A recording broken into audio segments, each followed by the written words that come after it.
Olá, vamos sentando, quem está ainda no café. Estamos encerrando já o dia de hoje, é um prazer para mim estar aqui com vocês. Eu sou Roberta Codinhoto, sou executiva jurídica de compliance, então para mim hoje ter a oportunidade de escutar todos esses colegas, nossos representantes do Poder Judiciário falando sobre as tendências do compliance foi um aprendizado muito rico. E tenho a honra de encerrar o dia de hoje apresentando Roberto Mangabeira Unger.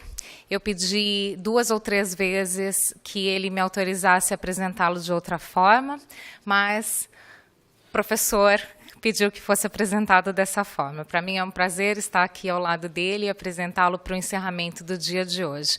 Professor, por favor, a palavra é sua.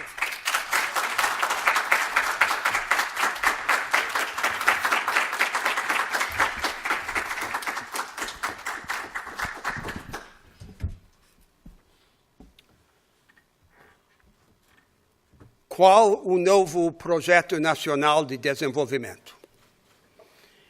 E qual o papel do direito e dos juízes no desdobramento deste projeto?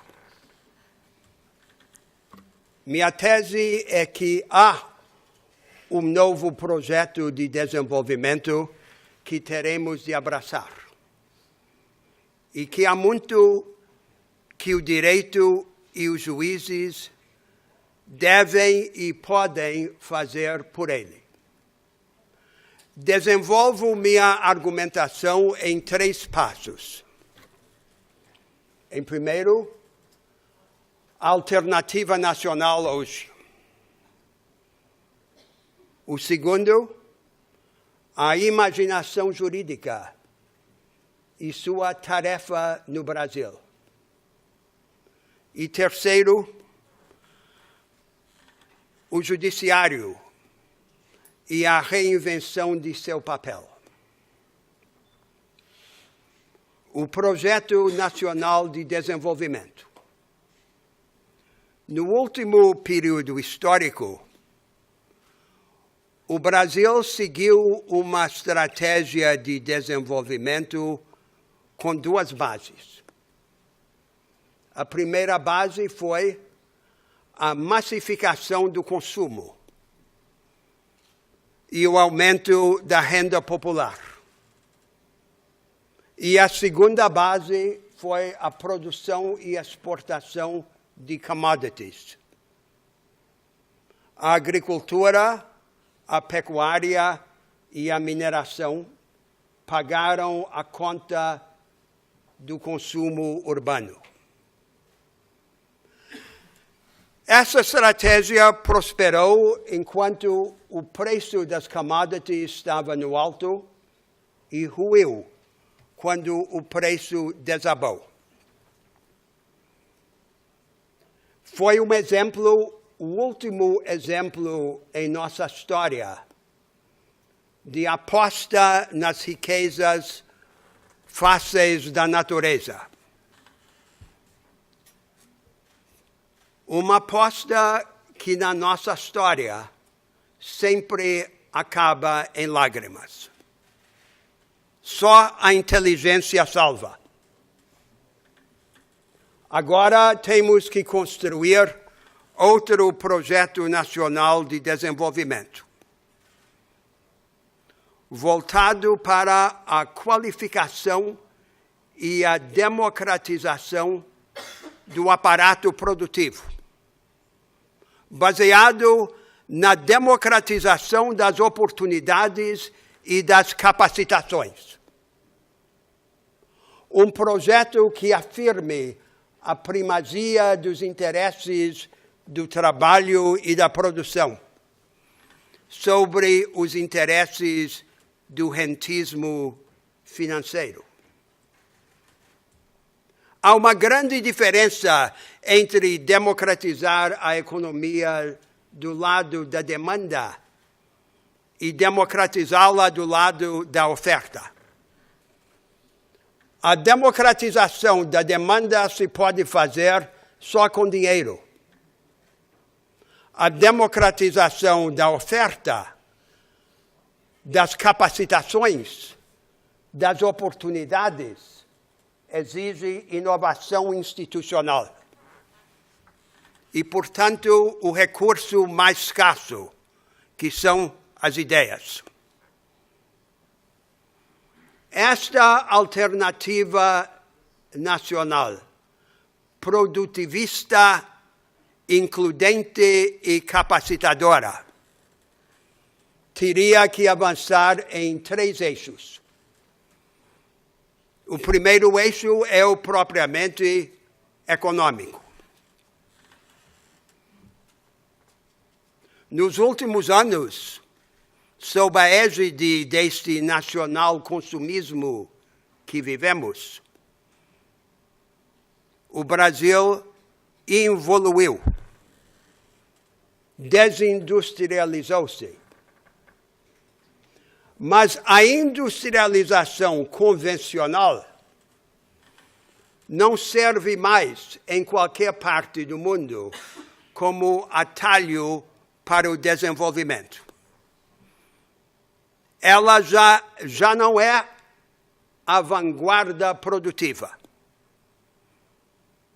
Surgiu no mundo um novo vanguardismo produtivo, que chamamos a economia do conhecimento. E este vanguardismo produtivo, em todas as grandes economias do mundo, se encontra ilhada em franjas, presentes em cada setor da economia, na agricultura de precisão ou científica e nos serviços intelectualmente densos, além da indústria de alta tecnologia.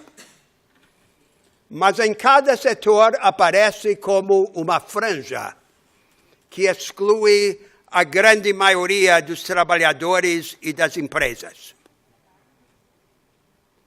Esta insularidade do novo vanguardismo produtivo é a causa profunda, ao mesmo tempo, da estagnação econômica e da desigualdade econômica.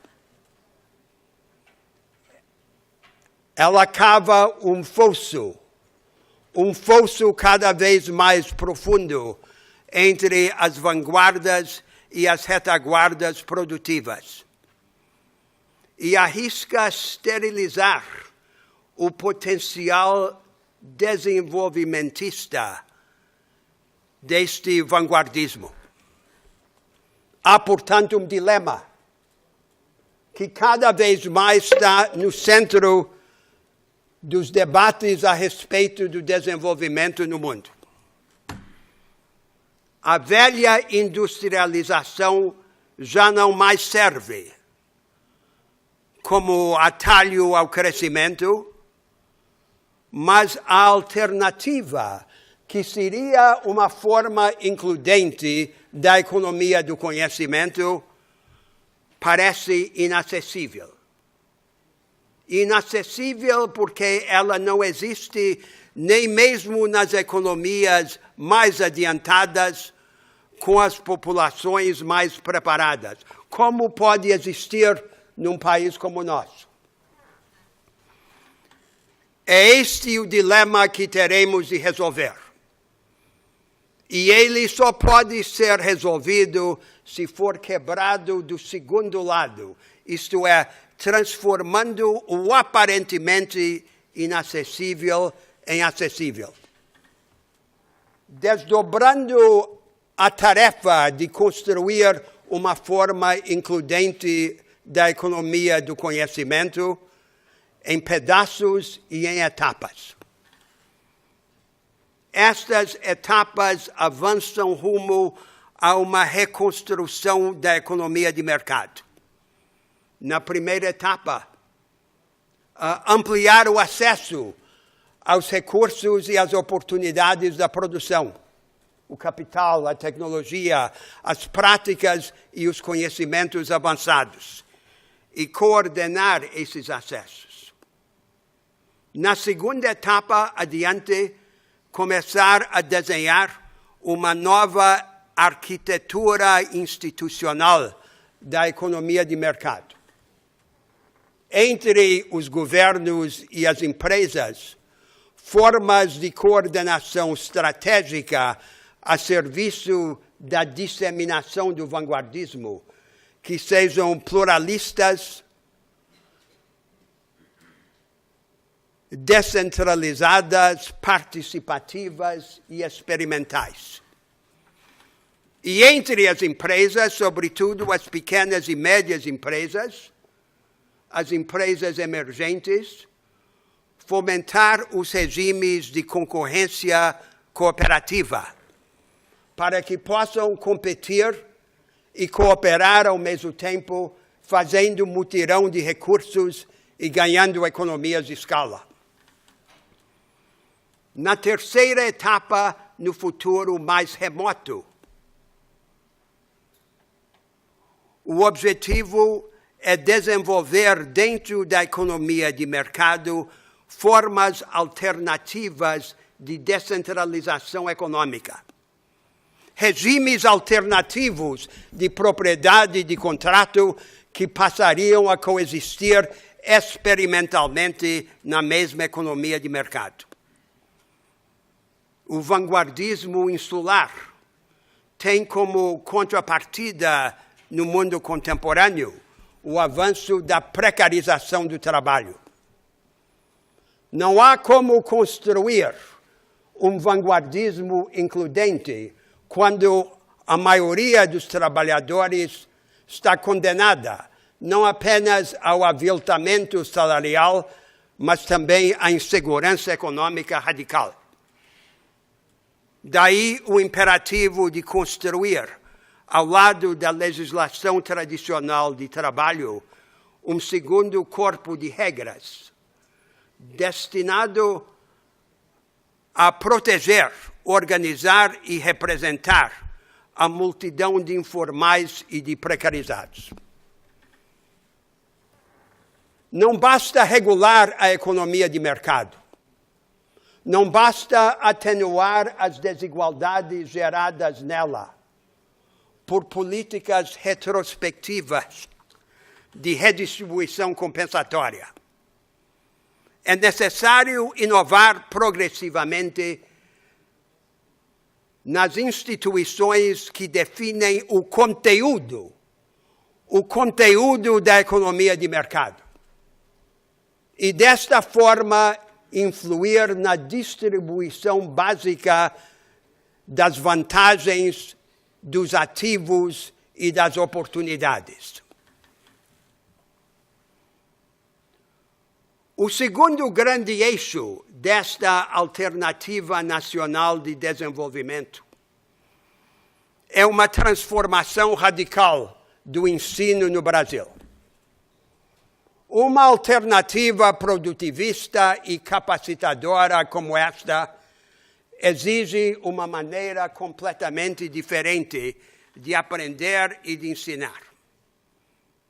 A educação no Brasil continua vidrada em decoreba, no enciclopedismo raso, como se sua ambição fosse transformar jovens brasileiros do século XXI em crianças francesas do século XIX. Um outro paradigma pedagógico, um paradigma que, primeiro, afirme a primazia das capacitações analíticas e sintéticas sobre o domínio da informação, que, segundo, promova com respeito aos conteúdos, já que essas capacitações só se podem adquirir manejando conteúdos, o aprofundamento seletivo, em vez do enciclopedismo superficial. Terceiro, que afirme como base social do ensino a cooperação, o trabalho em equipe, em vez da justaposição de individualismo e autoritarismo que caracteriza as nossas salas de aula. E quarto, que aborde todo o conhecimento herdado de forma dialética, de pontos de vista contrastantes. Nenhuma disciplina, nenhum método deve ser ensinado só uma vez, mas sempre pelo menos 2 vezes de 2 pontos de vista antagônicos. É a única maneira de libertar a mente e transformar o espontaneísmo inculto do povo brasileiro em flexibilidade preparada. A base institucional e prática desta revolução pedagógica exige, num país como o nosso, grande, desigual e federativo, a reconciliação da gestão local das escolas pelos estados e os municípios, com padrões nacionais de investimento e de qualidade. A qualidade do ensino que um jovem recebe não pode depender do acaso do lugar onde ele nasce. Daí a necessidade de organizar o federalismo cooperativo.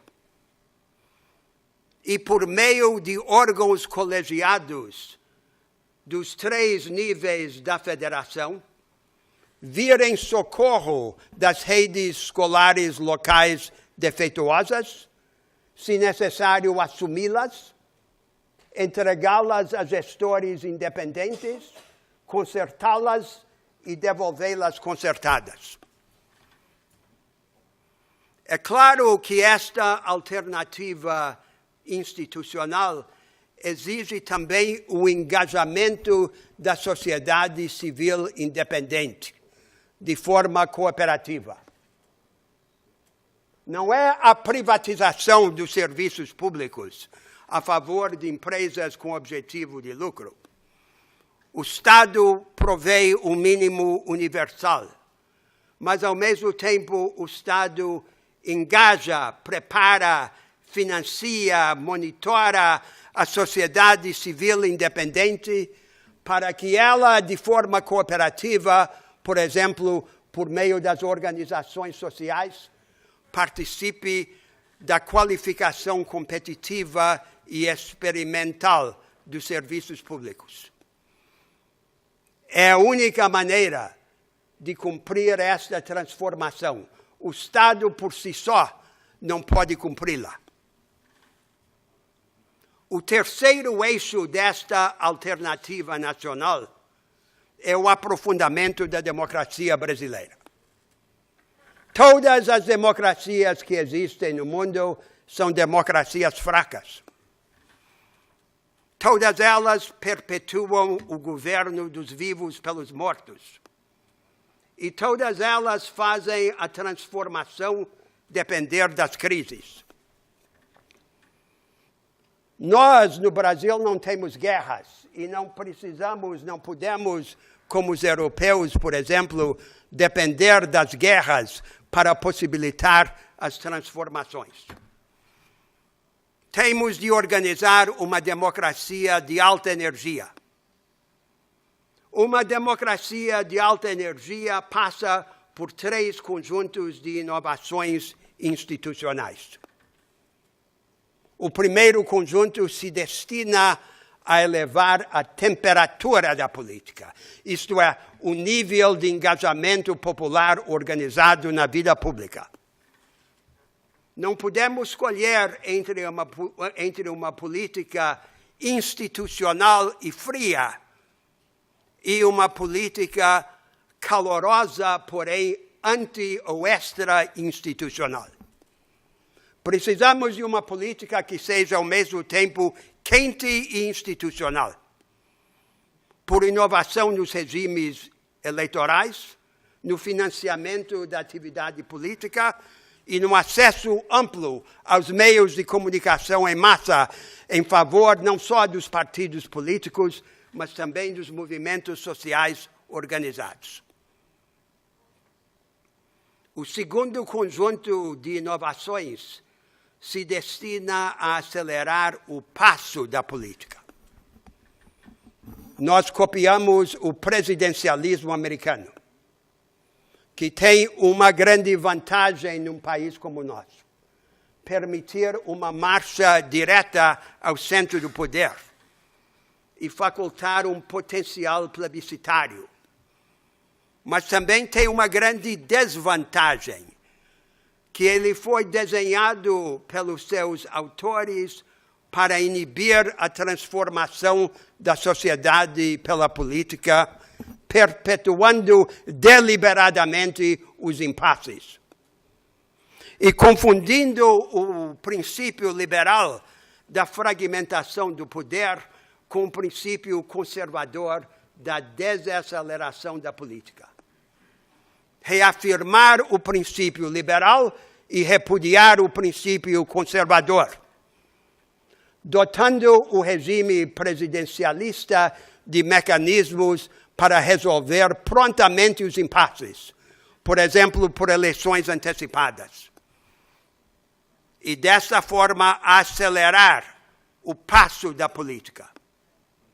O terceiro conjunto de inovações institucionais tem a ver com a reinvenção do federalismo brasileiro. O federalismo existe para experimentar. Não há uma relação inversa simples entre iniciativa central forte e divergência na periferia. Pode haver iniciativa central forte e, ao mesmo tempo, dentro da federação, oportunidade para divergir e criar contramodelos do futuro nacional. É esta dialética entre o centralismo e a divergência que transforma o federalismo numa máquina de experimentos a serviço da transformação do país. Sustento que a base social para esta alternativa que acabo de esboçar já existe. Ela é o que podemos genericamente chamar os emergentes, o ator social mais importante no Brasil. Em cima, uma pequena burguesia empreendedora e mestiça, que abraça uma cultura de autoajuda e iniciativa.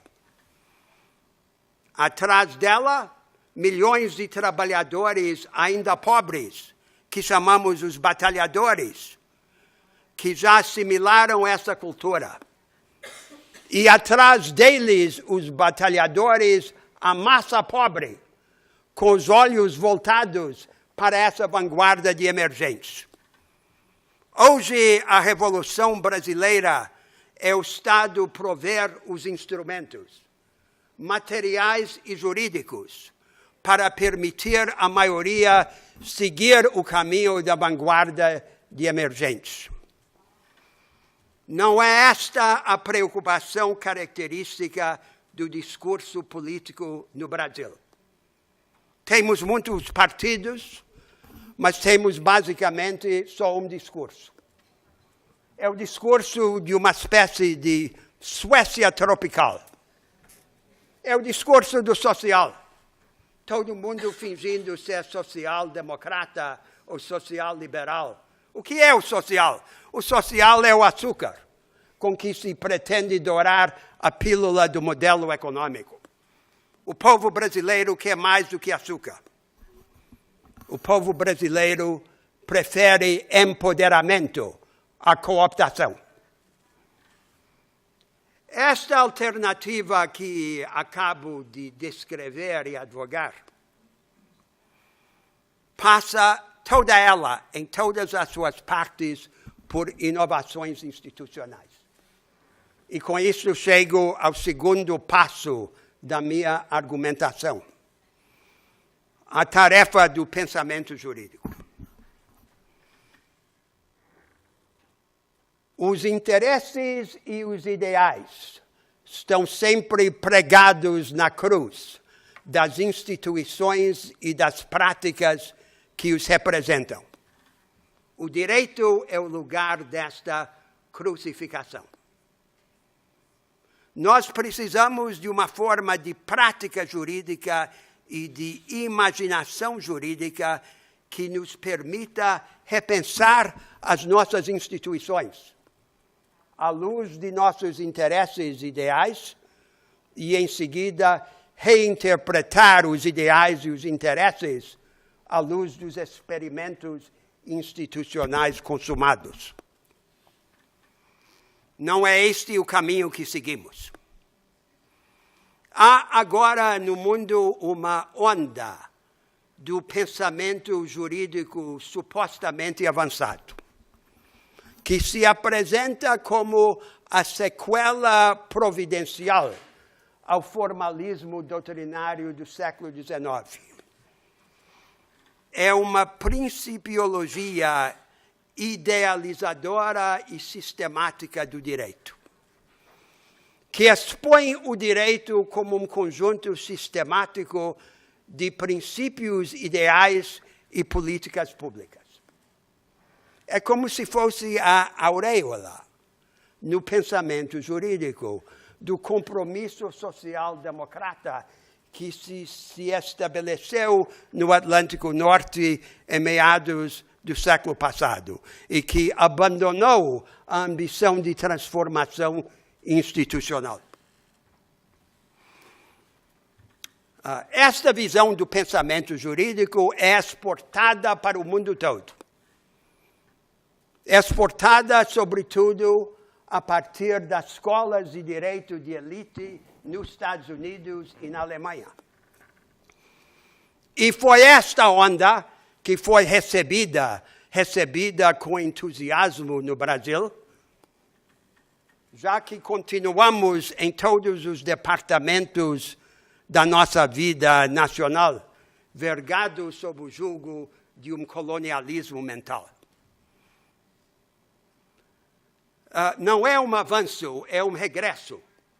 É um regresso calamitoso para os próprios países do Atlântico Norte, mas ainda mais para um país como o nosso, que precisa repensar e refazer as suas estruturas.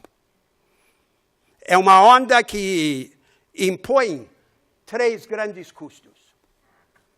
O primeiro custo é a mistificação do direito, apresentado falsamente como um sistema, quando, na realidade, toda parte do direito tem soluções dominantes e um conjunto de anomalias e contradições, de vestígios, que podem ser o ponto de partida de profecias e alternativas. Este é o direito real. O segundo custo é que é um convite para a usurpação de poder, do poder democrático, pelos juristas que fingem interpretar o direito e que supostamente o melhoram. E assim expropriam poder legislativo para eles, exercido em nome desta idealização mentirosa. O terceiro e o mais grave custo desta idealização sistemática do direito é inibir, paralisar a dialética vital entre a reconstrução das instituições e a reconstrução dos interesses e dos ideais. É como se fosse um narcótico, um soporífero. Aqui temos de escapar. E qual é a alternativa? A alternativa é entender que o pensamento jurídico tem 2 vocações distintas. Uma vocação menor, a ser perseguida no ambiente jurisdicional, e uma vocação maior, que se manifesta na vida cívica da nação. A vocação menor é resolver os litígios e reconhecer os direitos lá, no ambiente profissional e da jurisdição. E ali o caminho é abraçar uma interpretação prática, finalística, teleológica de cada pedaço do direito porém sem a pretensão sistemática e idealizadora que impõe os 3 custos que enumerei. E fora do ambiente jurisdicional, na vida cívica, a vocação do pensamento jurídico é assistir a cidadania na sua tentativa de reconstruir o país. É a imaginação institucional descendo do céu, do império, para o chão, dos pormenores das alternativas que estão no direito. Agora chego ao terceiro passo da minha argumentação. A tarefa do judiciário. Do judiciário brasileiro. A maneira de servir a alternativa nacional.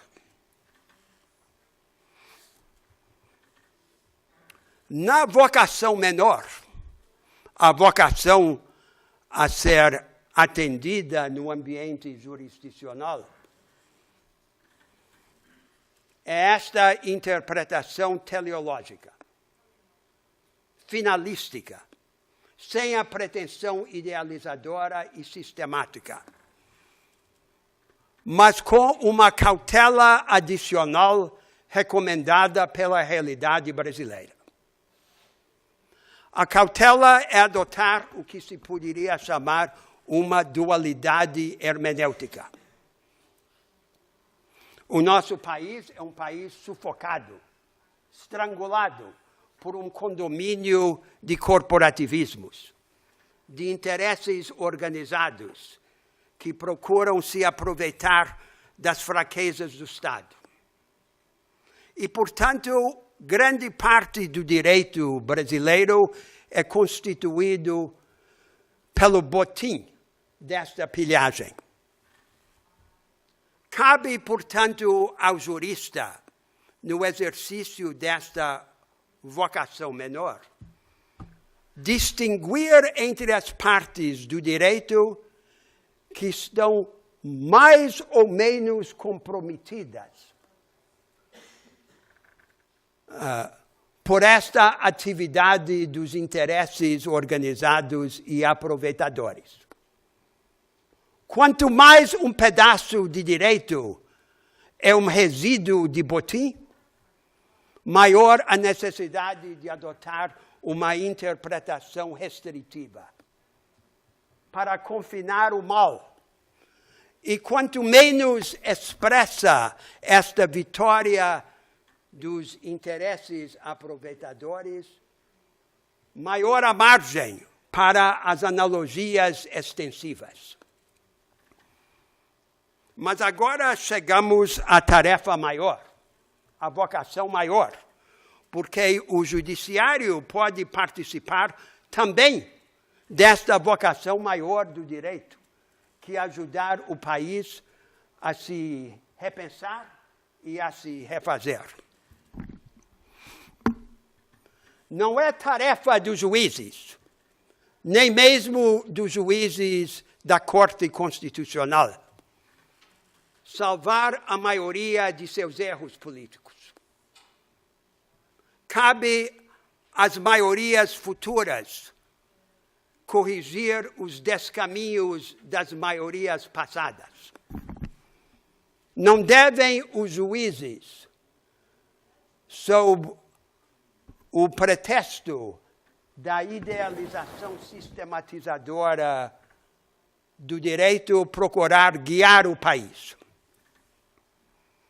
Mas eles têm outra tarefa e outro poder, que é abrir margem, abrir o espaço, abrir as brechas para a energia cívica da nação, para que ela, a nação, se manifeste e triunfe sobre esses interesses sectários. Esta obra maior, da qual o judiciário pode e deve participar, tem 3 elementos. A primeira parte é a construção jurisprudencial das instituições necessárias à alternativa nacional. Observem naquele esboço que eu fiz da alternativa o imperativo de muitas inovações institucionais traduzidas nos pormenores do direito público, mas também do direito privado. No direito público, por exemplo, a organização do federalismo cooperativo. E o desenvolvimento das regras e das instituições que organizam a parceria da sociedade civil independente com o Estado na provisão dos serviços públicos. Mas as inovações também precisam se estender ao direito privado. O que aconteceu no Ocidente no século XX é que um novo corpo de regras de direito público, de um Estado regulamentador e redistribuidor, foi sobreposto a um conjunto quase intocado de direito privado. Mas agora, para democratizar a economia de mercado, a inovação tem que ser mais radical e alcançar o próprio direito privado. Naquelas alternativas econômicas que eu descrevi, há, por exemplo, dois conjuntos de inovações de direito privado de grande importância. Primeiro, no direito dos contratos, o desenvolvimento dos contratos incompletos e relacionais. As relações contratuais duradouras, requeridas pela cooperação, pela concorrência cooperativa. E no direito de propriedade, o desenvolvimento de formas fragmentárias ou derivadas do direito de propriedade, que organizem a sobreposição de direitos de diferentes tipos, de comunidades locais, de governos locais, de trabalhadores, junto com os donos, os investidores, nos ativos das empresas. A segunda parte da obra tem a ver com a desestabilização dos acertos oligárquicos dentro da elite brasileira. O trabalho contra a corrupção hoje no Brasil, que foca a relação entre o dinheiro e a política, é apenas um dos aspectos desta obra maior. Neste aspecto, teria que ser complementada essa luta contra a corrupção por medidas e regras que afastassem os empresários incriminados do bloco de controle das empresas, mas preservassem em benefício do país o acervo produtivo. Mas teria que ser essa desestabilização dos acertos oligárquicos generalizada para todos os aspectos da vida brasileira. A terceira parte da obra, da vocação maior, de que os juízes podem e devem participar, tem a ver com o desenvolvimento de instrumentos processuais que chamem o blefe do weimarismo tardio. Explico. A estrutura constitucional do Brasil tem dois elementos básicos, de duas origens diferentes. O primeiro elemento é o liberalismo protodemocrático, que copiamos dos Estados Unidos, no presidencialismo e no federalismo americanos. E já indiquei anteriormente como teríamos que avançar para além desse legado americano. A segunda parte da estrutura constitucional brasileira é o que se poderia chamar o weimarismo tardio. É a prática iniciada pela Constituição de Weimar e seguida pelas constituições posteriores do século XX de prometer direitos a rodo, de todo tipo, sem criar os instrumentos institucionais para a efetivação desses direitos. Uma mentira, um embuste, uma impostura organizada em forma de Constituição. E, portanto, também um blefe. Uma maneira essencial de contribuir à transformação do país e abrir o espaço da energia cívica é chamar esse blefe. É chamar esse blefe por instrumentos processuais. De todos os instrumentos processuais que existem no direito brasileiro, o mais promissor para exercer esta função é o que existe em germen, na forma do mandado de injunção. O mandado de injunção, um instrumento quase natimorto do direito brasileiro. Já confinado pela própria Constituição de 88, que o adotou. Depois reduzido ainda mais pela jurisprudência do Supremo Tribunal. E, por fim, apequenada no grau extremo pela Lei 30.300 de 2016. O mandado de injunção, conceitualmente, seria um instrumento privilegiado para enfrentar o descompasso entre as promessas vãs do direito e a realidade de sua prática. A sua doutrina devidamente ampliada teria 3 elementos. Primeiro, que as partes, em princípio, são partes coletivas ou grupos. Segundo, que o mal a ser remediado é um insulto ao empoderamento, à capacidade de ação dos cidadãos, na vida privada ou na vida pública, sob o comando do direito. E o remédio é uma invasão estrutural contida em instituições ou práticas que cerceiam este empoderamento prometido pelo direito. Porque é uma invasão estrutural, não é apropriada para o executivo. E porque é localizada, não é apropriada para o legislativo. Para ser libertada no exercício de sua função e nas suas afinidades com a ação declaratória de constitucionalidade por omissão e com a ação civil pública, o mandado de injunção teria que atravessar 3 fronteiras.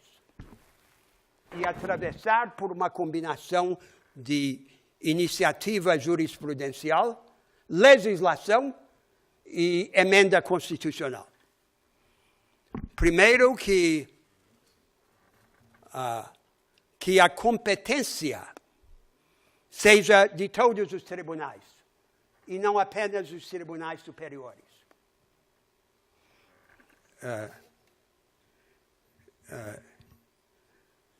Segundo, que os direitos em nome dos quais se atua no mandado de injunção sejam todos os direitos que afetam o empoderamento, a capacidade de agir, e não apenas as liberdades e direitos constitucionais. E terceiro, que o judiciário não se limitaria a se reportar a outro poder para fazer o trabalho, mas quando necessário, fizesse o trabalho por ele mesmo, inclusive com a faculdade de sequestrar recursos orçamentários. E dessa forma, de maneira dramática e decisiva, chamar o blefe do weimarismo tardio. Por si só não resolve qualquer problema, mas cria uma série de desequilíbrios, de confrontos, de revelações que permitem ao país descobrir-se a si mesmo. Concluí a minha argumentação. O tema subjacente a cada uma das três partes do meu raciocínio é o tema da grandeza. A grandeza é a ideia central da política e de seu instrumento, o direito. A matéria-prima da grandeza é a vitalidade. Marca maior do Brasil é sua vitalidade. Uma vitalidade desmesurada, assombrosa, desequipada, desorientada, anárquica e quase cega.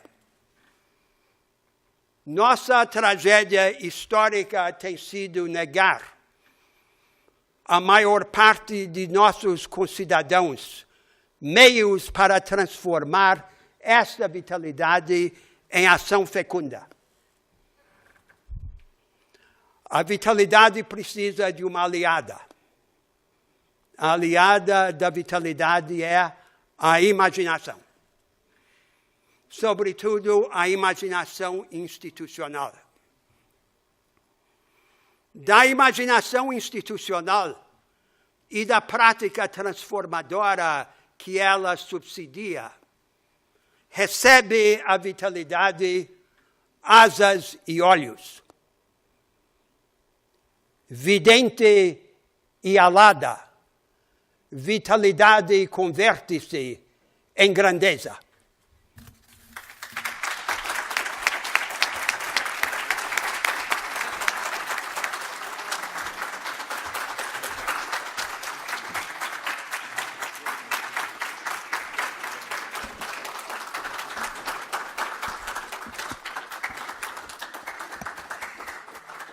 O que falar depois dessa aula brilhante do professor? Eu acredito que é um convite muito grande para a gente refletir em uma transformação, né? Não só uma transformação da sociedade, não só uma transformação política de tudo que nós vivemos. E eu me sinto muito honrada de encerrar com esse painel do professor Mangabeira, porque justamente, né, eu estou aqui hoje como cofundadora do Jurídico Sem Gravata, e é justamente isso que nós pregamos na advocacia. É essa transformação do nosso papel no judiciário, é a nossa transformação como profissionais do direito, né? Então, é esse convite também, que eu acredito que depois das palavras ilustres do professor, eu faço a vocês, e com isso nós encerramos o painel de hoje. Eu vou entregar o certificado ao professor pela participação. Muito obrigada.